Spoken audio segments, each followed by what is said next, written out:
There was a time when the name Oscar Ruggeri brought an entire stadium to a standstill. On the pitch, he stood for toughness, discipline, and balance.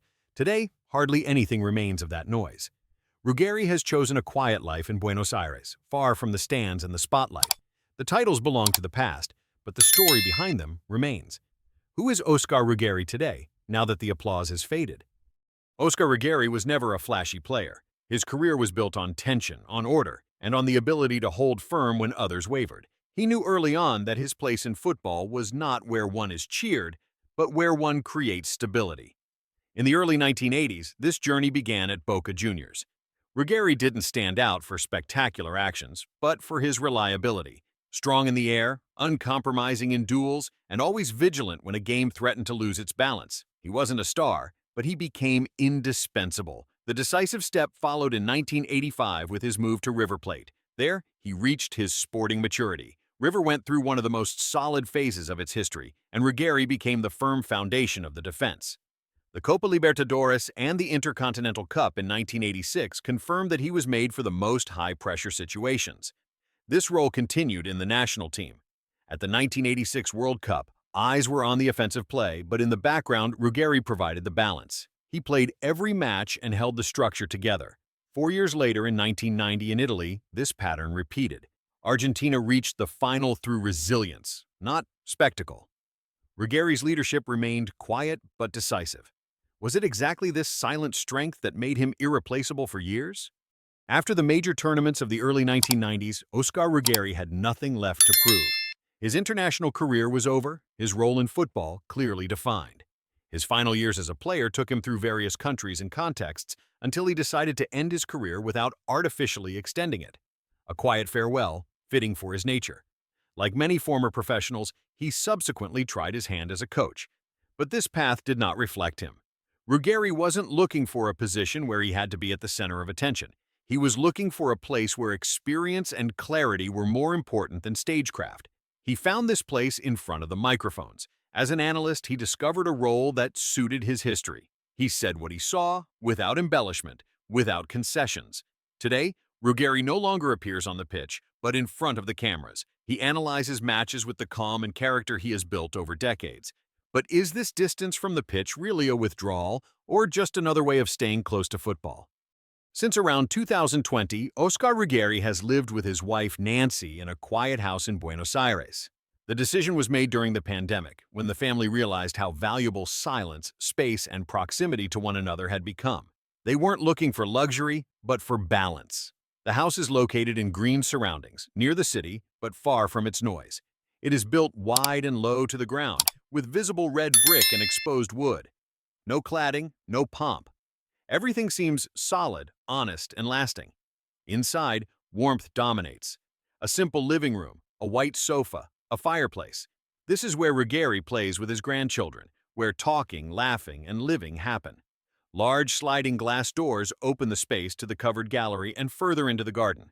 A simple pool lies in the grass, protected by high vegetation, completely private. This house doesn't stand for withdrawal, but for freedom, for a life without haste, without roles, without the pressure of expectations. Perhaps it is exactly here where Ruggeri finds the balance today that once distinguished him on the pitch. When you look at Ruggeri's life today, you don't see a former champion living off the past. His financial situation is calm, controlled, and stable. His estimated net worth is around $3 million, built up without extreme highs or risky steps. The largest part of his current income comes from television. Even in 2026, Ruggeri is a permanent voice at ESPN in Argentina and Latin America. His regular appearances as an analyst at major tournaments bring him an annual income of about $250,000, not because of permanent presence, but because of experience and credibility. In addition, there are occasional media appearances, invitations to shows, and special sporting events. These activities supplement his main income with around $80,000 per year without changing his rhythm of life. Social networks play a minor role. Ruggeri enters into partnerships selectively and earns about $50,000 annually through them. In total, his annual income amounts to around $380,000, enough for a comfortable life without having to constantly reinvent himself. Is it exactly this financial peace that allows him true freedom today? Oscar Ruggeri's path doesn't end with a stable life.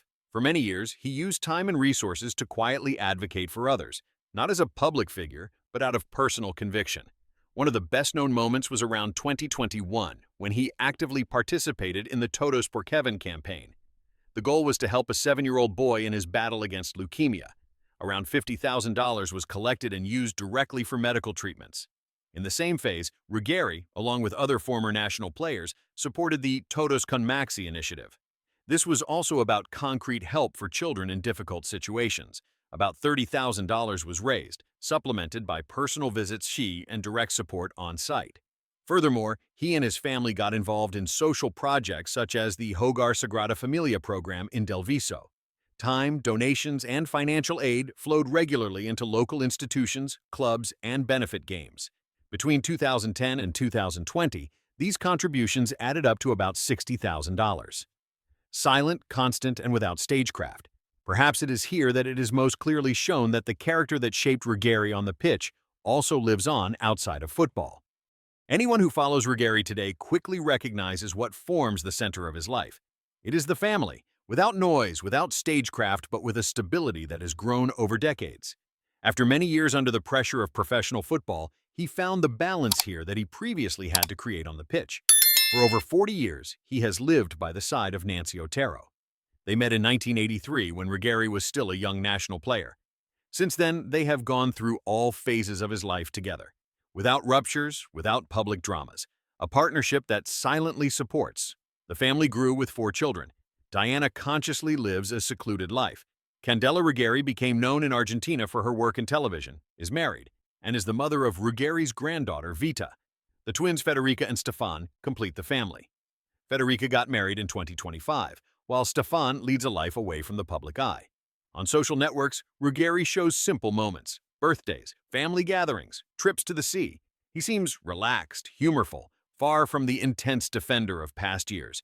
Contact with football remains, but in a quiet form. Meetings with old companions, friendly matches, shared memories. Is it perhaps exactly this slow pace that allows him to be truly present today? Oscar Ruggeri lives today not as a former champion clinging to memories. He lives as someone who has found balance between past and present, between football and family, between calm and responsibility. If you like this story, show us with a like and subscribe to the channel. And if you want us to talk about another footballer in the next video, write their name in the comments. We'll see you in the next video.